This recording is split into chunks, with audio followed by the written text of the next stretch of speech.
Welcome to Monster Hunters PH. My name is Kuya Ray, and I'll be your guide to the wonderful world of monsters.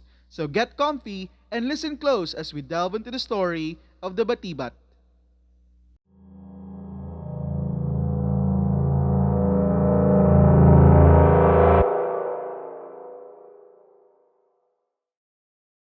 The Batibat is an overweight creature that lives in trees and bamboos. It is said that they inhabit houses that were constructed from the material used in the Batibat's personal dwelling. They attack people who are asleep by sitting on their chests until they die of suffocation. They may also sit on a person's face to cut off airflow, which is not the kind of face sitting I'd like to wake up to. A batibat takes the form of a huge, old, and fat woman that resides in trees. When these trees are cut down to make posts for a house, the homeowner may find that they have inherited an unwanted guest. The batibat migrates into holes found in the posts and gets particularly cranky when someone dares to sleep near it. The batibat will transform and sit on the chest of its victims until he or she suffocates.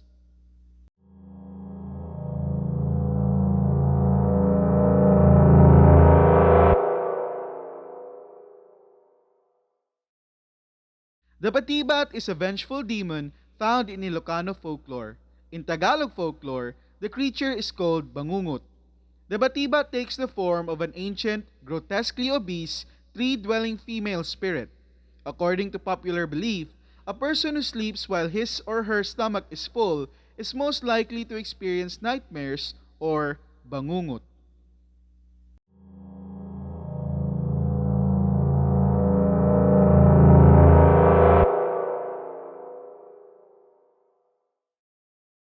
The word batibat can be loosely translated from the Ilocano dialect as a nightmare.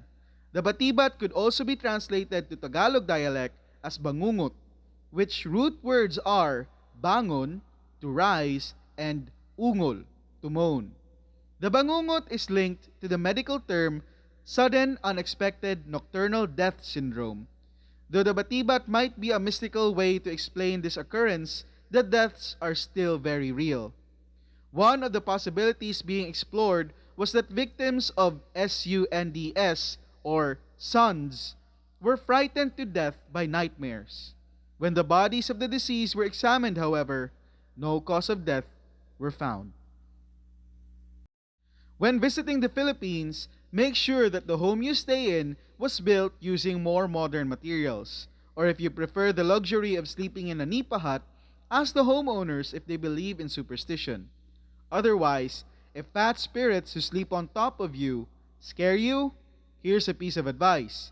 You can ward off the batibat by biting your thumb or wiggling your toes. This apparently wakes you up from a batibat-induced nightmare. Warning: the story presented is purely imaginary.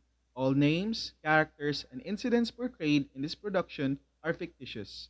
No identification with actual persons, living or deceased, places, buildings, and products is intended or should be inferred. A young man had just come home from work, traveling as a loan collections officer for a bank. His name was Nino Sandoval, a young and charismatic 27-year-old resident of Pasukin, Ilocos Norte. He was just getting undressed when one of his friends, Roberto, passed by and shouted through his window. Knowing what his friend was there for, Nino quickly got dressed in comfortable clothing and slipped out of the house. He smiled at the thought of another night drinking with his buddy. But Nino hoped his mother hadn't caught him escape through the window, or all hell would break loose. When Nino was out of earshot from his mom, he began to call after Roberto, who had hidden in one of the alleyways, afraid of Nino's mother's well-known tirades. As they walked away, Roberto told Nino that an old high school friend of theirs, Feliciano, from the neighboring town, had died in his sleep the previous night. Both of them hung their head low in grief as they remembered their friend from their delinquent days. To rub salt to the wound, Feliciano had managed to scrounge up enough money working as a welder to build his own home, a home he would later die in. Nino and Roberto both rubbed tears from their eyes as they hailed a jeepney to a stop. Both rode the jeepney in silence as its old suspensions rumbled its way to the neighboring town of Burgos. As they arrived, they were greeted by old but familiar faces. Old classmates and friends that had long been lost to time greeted them with open arms and grief-stricken faces. Upon entering the home, Nino and Roberto made their way to the casket and looked at Feliciano's face. They battled to hold back tears as they went back outside. Waiting for them were their friends with long-necked bottles of liquor beckoning them to take their seats. Drinking had always been a favorite pastime of Nino and his barkada. He just loved the feeling of being intoxicated while passing the night in compelling conversations with his friends. This night, however, was different. Tonight they were drinking out of grief.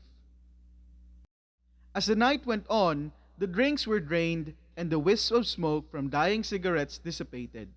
Nino and Roberto found themselves lying beside a wooden post, fast asleep. Nino's dreams were not pleasant in the least. Feliciano's image kept coming into his mind, screaming for him to awaken and run.